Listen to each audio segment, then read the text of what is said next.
Власти Саудовской Аравии потратили порядка $300 миллионов для улучшения мер безопасности паломников во время ежегодного хаджа.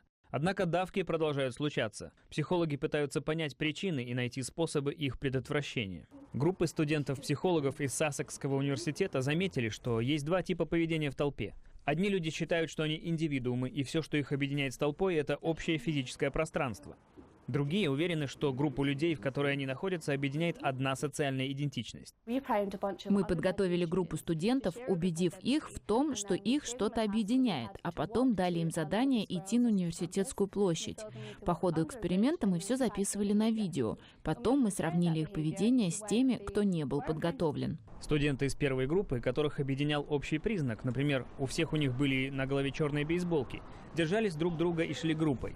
Студенты из второй группы передвигались, не обращая ни на кого внимания. Изучив видеозаписи, психологи из Мюнхенского университета создали компьютерную модель, показавшую, что те, кого объединяет общий признак, двигаются медленнее, они менее восприимчивы к панике. Их легче контролировать, потому что они чувствуют себя в безопасности из-за принадлежности к одной группе. Наше объяснение таково. Чем сильнее люди отождествляют себя с толпой, тем более они ожидают поддержки изнутри. Психологи считают, что подобные эксперименты подтверждают важность наличия в группе человека, который бы координировал остальных, в частности, в вопросе безопасного поведения.